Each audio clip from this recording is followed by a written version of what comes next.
Welcome to my class. In Microsoft Excel program, there are a number of financial functions which are given to us. Here a list of all the financial function is given to you. All functions listed here are discussed in separate video lectures. Let us start. इस particular video lecture के अंदर हम बात करेंगे NPV function and IRR function and this is part 1. आइएगा सबसे पहले हम मूव करते हैं इन दोनों टर्म्स के मीनिंग के ऊपर. NPV refers to net present value. Net present value is the difference between the present value of cash inflows and the present value of cash outflows. NPV compares the value of a rupee today to the value of that same rupee in the future, taking inflation and returns into account. Whereas internal rate of return is concerned, the internal rate of return on a project is the rate of return at which the project's NPV equals 0. At this point, a project's cash flows are equal to project's cost. Generally speaking, the higher a project's internal rate of return is, the more desirable it is to undertake that project. Now the question is, which particular method is better to evaluate the projects? Different projects को evaluate करने के लिए हमारे पास यहाँ पर दो methods दिए गए हैं. One is net present value and the second is internal rate of return. NPV method और आईआरआर मेथड में से कौन सा मेथड ज़्यादा बेहतर है? तो स्टूडेंट, सबसे पहले तो मैं आपको ये बतला देता हूँ, एनपीवी मेथड हमें एब्सोल्यूट अमाउंट के अंदर रिजल्ट देता है और IRR मेथड हमें परसेंटेज की फॉर्म के अंदर रिजल्ट देता है. लेकिन NPV के अंदर कुछ और एडवांटेज हैं. The advantage to using the NPV method here is that NPV can handle multiple discount rates without any problem.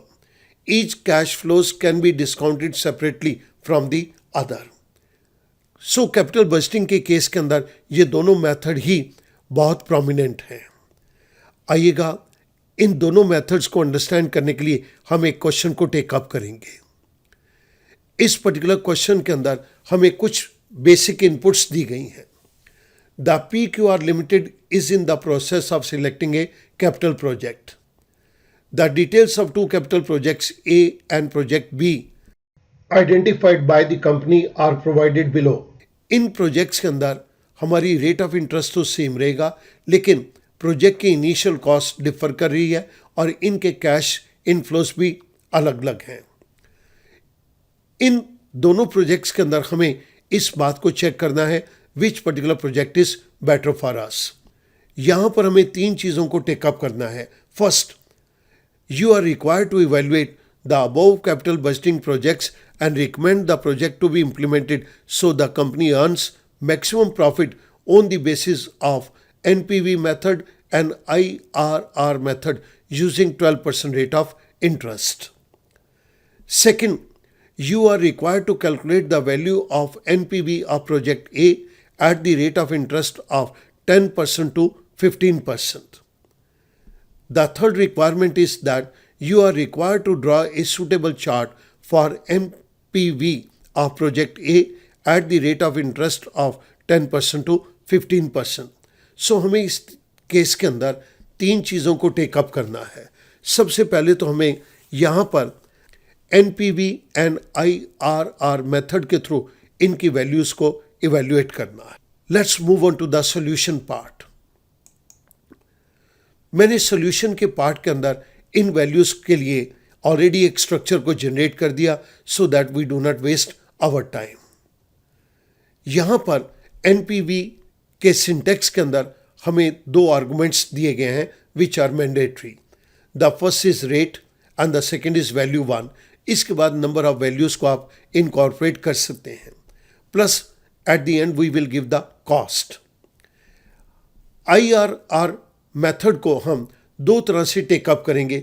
एक के अंदर हम सिर्फ वैल्यूज़ देंगे और दूसरे के अंदर हम वैल्यूज़ भी देंगे along with the guess rate of IRR. मैं इस पर्टिकुलर सोल्यूशन को अब आपके सामने टेकअप कर रहा हूँ. इस जगह के ऊपर मैं एनपीवी फंक्शन को ले रहा हूं, equals to NPV parenthesis start, the first is rate. The rate is given to us in cell number B2, comma. The next is value. हमारे पास ये वैल्यूज कैश इनफ्लोज की दी गई हैं from cell number B5 to B9. Parenthesis close plus. Now I will give the cost of project which is given to us in cell number B3. I press enter. मेरे पास एक value आ गई 30,443 rupees 92 पैसा. मैं project B की भी इसी तरह से एनपीवी को जानना चाहता हूं, तो मैंने एनपीवी फंक्शन को इंप्लीमेंट कर दिया. Rate again is 12% given to us in C2 cell number. इसके बाद वैल्यूज के केस के अंदर हम ये कंप्लीट रेंज को दे देंगे from C5 to C9. Parenthesis close plus I will give the cost of the project which is given to us in cell number C3. I press enter. Student आप देख रहे हैं कि यहाँ पर प्रोजेक्ट बी के अंदर एनपीवी नेगेटिव आ रहा है, लेकिन इससे पहले कि हम डिसीजन पे पहुँचे मैं यहाँ पर आईआरआर को भी कैलकुलेट करना चाहता हूँ. हमने एनपीवी फंक्शन के लिए जिस फंक्शन को यहाँ पर यूज़ किया वो मैं आपकी रेफरेंस के लिए राइट साइड के ऊपर दे रहा हूं.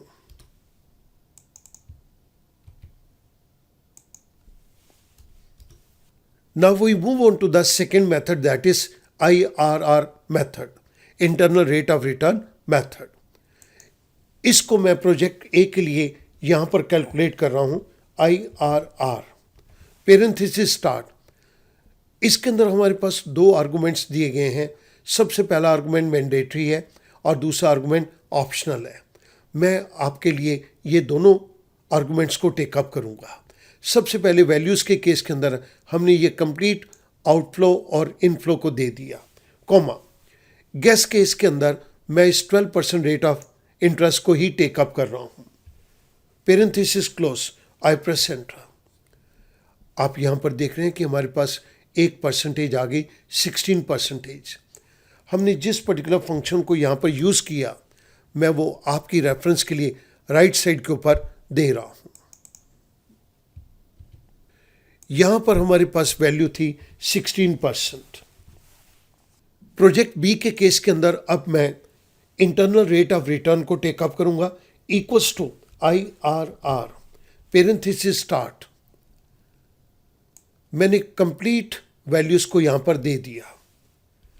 अगेन मैं यहां पर गैस को भी टेकअप कर रहा हूं, that is 12%. Parenthesis close. I press enter. आप देख रहे हैं कि सेकंड प्रोजेक्ट के अंदर इंटरनल रेट ऑफ रिटर्न 12% आ रही है. अगर हम इन दोनों चीज़ों को कंपेयर करें, प्रोजेक्ट ए के अंदर एनपीवी पॉजिटिव है और प्रोजेक्ट बी के अंदर एनपीवी नेगेटिव है. मोर ओवर प्रोजेक्ट ए के अंदर IRR ज़्यादा है और प्रोजेक्ट बी के अंदर IRR कम है. सो इन दोनों केसेस से हमें एक ही इंडिकेशन मिलता है, the ideal project is project A. और IRR के केस के अंदर भी हम बहुत आसानी के साथ कह सकते हैं this is again project A. इन दोनों चीज़ों ने प्रूव कर दिया project A is ideal one.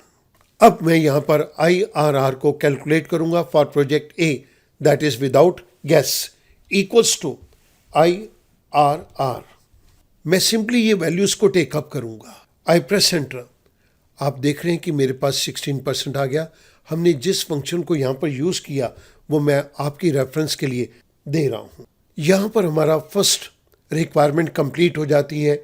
एक बात बिल्कुल क्लियर हो गई, project A is better than project B. Now I move on to the second requirement of the question. Calculate the value of NPV of project A at the rate of interest of 10% to 15%. So I move on to the second requirement. इस जगह के ऊपर मैं NPV function को take up कर रहा हूं. NPV parenthesis start. Rate के केस के अंदर मेरे पास रेट दिया गया है इन सेल नंबर B15। मैं इसको रिलेटिव रेफरेंसिंग के अंदर ही रहने दूंगा। जब मैं इसको आगे ड्रैग करूं तो ये सेल की रेफरेंस चेंज होनी चाहिए। इसको रिलेटिव रेफरेंस के अंदर हमने रहने दिया। इसके बाद मुझे वैल्यूज जो दी गई हैं इन दीज सेल्स, जब मैं इसे आगे राइट साइड पे ड्रैग करूं तो ये रेफरेंस चेंज नहीं होना चाहिए। ये रेफरेंस चेंज ना हो इसके लिए मैं इसको फिक्स करूंगा by pressing F4। Parenthesis close. Now I will add the cost of the project that is given to us in cell number B3। Student ध्यान देंगे, मैं इस पूरे NPV फंक्शन को राइट साइड की तरफ ड्रैग करूंगा तो ये रेफरेंस भी चेंज हो जाएगा। ये रेफरेंस चेंज ना हो इसको फिक्स करने के लिए मैंने F4 को प्रेस कर दिया। आई प्रेस एंटर। मेरे पास यहाँ पर 10% रेट ऑफ इंटरेस्ट के ऊपर नेट प्रेजेंट वैल्यू आ गई 48,274। इसको रुपीस में कर देते हैं। मैं इसी फंक्शन को सिलेक्ट करके राइट साइड की तरफ ड्रैग कर देता हूं।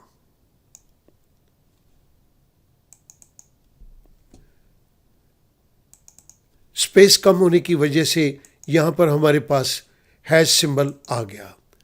अब हमने इनका रिक्वायर्ड स्पेस के अंदर हमने दे दिया। मेरे पास डिफरेंट रेट ऑफ इंटरेस्ट के अकॉर्डिंगली NPV वैल्यू निकल कर आ गई। Now I move on to the third requirement. Draw a suitable chart of NPV of project A at the rate of interest of 10% to 15%। मैं third requirement के लिए इन सभी sales को सिलेक्ट कर रहा हूं। एक तरफ मेरे पास रेट ऑफ इंटरेस्ट परसेंटेज के अंदर है और दूसरी तरफ मेरे पास NPV वैल्यू की ये फिगर्स दी गई हैं। मैंने इन सभी सेल्स को सिलेक्ट कर लिया। I go to insert tab. Insert tab के अंदर मैं इंसर्ट स्कैटर्ड और बबल चार्ट के अंदर जाता हूं और इसके अंदर मैंने scattered with straight line and markers को चूज कर लिया। आप देख रहे हैं कि हमारे पास यहां पर ये चार्ट बनकर आ गया। मैंने इसके कलर को चेंज कर दिया। There are number of options given to you. You can choose any of these options to show your chart. मैंने इस पर्टिकुलर को सिलेक्ट कर लिया। इन डॉट्स के ऊपर रहते हुए मैंने यहाँ पे राइट क्लिक किया और मैं ऐड कर देता हूँ ऐड डेटा लेबल्स। आप देख रहे हैं कि यहाँ पर डेटा लेबल्स ऐड हो गए। यहाँ पर ये हमारे क्वेश्चन की थर्ड रिक्वायरमेंट कंप्लीट हो जाती है। स्टूडेंट, हमने इस पर्टिकुलर क्वेश्चन के अंदर दो प्रोजेक्ट्स को आपस में कंपेयर किया, NPV मेथड के थ्रू भी और IRR मेथड के थ्रू भी। IRR मेथड को हमने विद गैस भी यहाँ पे टेकअप किया है और विदाउट गैस भी टेकअप किया है। उसके बाद हमने NPV फंक्शन को डिफरेंट रेट ऑफ इंटरेस्ट के ऊपर इम्प्लीमेंट करके देखा और थर्ड रिक्वायरमेंट के अंदर हमने ये एक चार्ट को यहाँ पर प्रिपेयर किया है। मैं उम्मीद करता हूँ कि ये क्वेश्चन अब आपको सॉल्व करने के अंदर बहुत आसान हो जाएगा। Thank you very much.